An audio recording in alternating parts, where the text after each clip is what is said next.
Φίλες και φίλοι, καλησπέρα.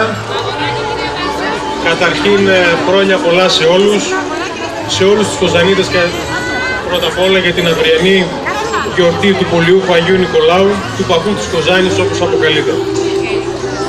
Ο ναός του Αγίου Νικολάου που βρίσκεται δίπλα μας αποτελεί σπουδαίο μνημείο με ιστορική και εθνική αξία, σημείο αναφοράς για την πόλη, σημείο αναφοράς στο παρελθόν, το παρόν και το μέλλον.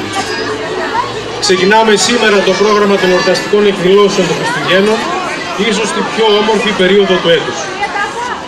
Φέτος επιλέξαμε να αναμορφώσουμε το πρόγραμμα και να συμπληρώσουμε τις όμορφες εκδηλώσεις που γίνονταν τόσα χρόνια με πολλές νέες εκδηλώσεις που να απευθύνονται σε όλες τις ηλικίες, μα να έχουν επίκεντρό τους τα παιδιά που είναι και οι πρωταγωνιστές των ημερών.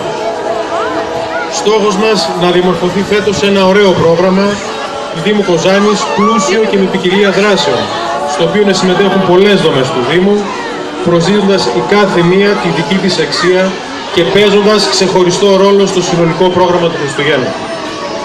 Θέλουμε να αναδείξουμε ως τόπο εκδηλώσεων το κέντρο της πόλης σε πρώτη φάση, να στηρίξουμε τον εμπορικό μας ιστό με σκοπό να εξαπλωθούν στη συνέχεια εκδηλώσεις σε όλη την πόλη και τα δημοτικά διαμερίσματα. Αυτό απαιτεί χρόνο και χρήματα σε μια εποχή που όχι απλά δεν μας περισσεύουν, αλλά δυστυχώς καν δεν υπάρχουν. Ο φετινός προγραμματισμός του εορτασμού των Χριστουγέννων είναι η αρχή και θα δείτε το σχεδιασμό μας να ξεδιπλώνεται μέσα στα επόμενα χρόνια. Δεν ήταν μια εύκολη προσπάθεια, δεν είναι μια εύκολη προσπάθεια, ειδικά φέτος, που ακόμα δεν έχει ολοκληρωθεί η κατασκευή της πλατείας και σίγουρα δεν είναι κάτι που μπορεί να κάνει μόνο στο Δήμο. Στη διοργάνωση των φετινών εορταστικών εκδηλώσεων έχουμε την παράσταση του Εμπορικού Συλλόγου Κοζάνης, του Σωματείου Αρτοπιών, του Σωματείου Ζαχαροπλαστών, τους δημοτικούς και ιδιωτικούς παιδικούς σταθμούς, το Δημοτικό Οδείο, τα ιδιωτικά οδεία, τα ιδιωτικά κέντρα απασχόλησης παιδιών, συλλόγους και φορείς της περιοχής, αλλά και τη συμβολή καλλιτεχνών και πολλών ανθρώπων του τόπου μας μεμονωμένα. Όλοι όσοι σας ανέφερα ιδιωτελώς και με μεγάλη προθυμία συμμετέχουν στις εκδηλώσεις και θέλω να τους ευχαριστήσω πολύ θερμά γι' αυτό.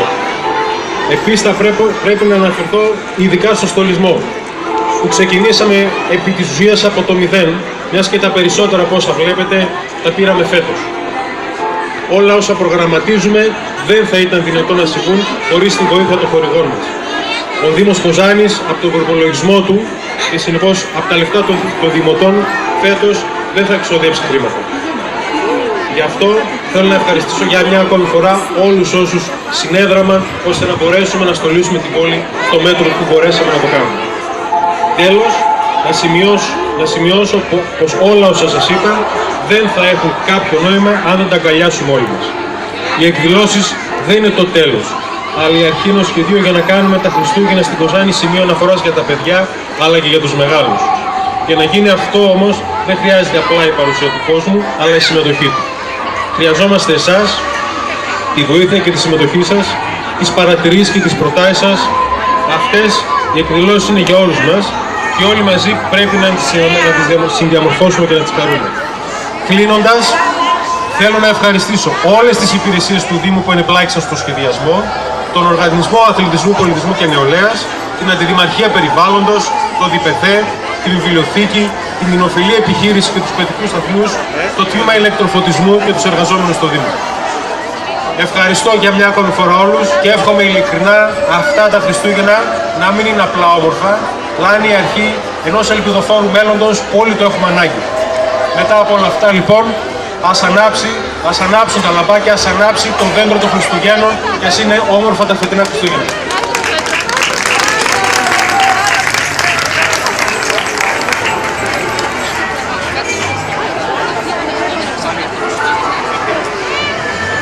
Να ευχαριστήσουμε τη Φιλαρμονική του Δήμου Πανδώρα που ξεκίνησε την εκδήλωση και την οποία θα ακούσουμε και στη συνέχεια και να συνεχίσουμε με τη χοροδία του Μουσικού Σχολείου Σκιάτιστας. Να παρακαλέσω ακόμη μια φορά η χοροδία του Μουσικού Σχολείου Σκιάτιστας θα ανεβεί στα σκαλιά όσοι είστε στα δεξιά.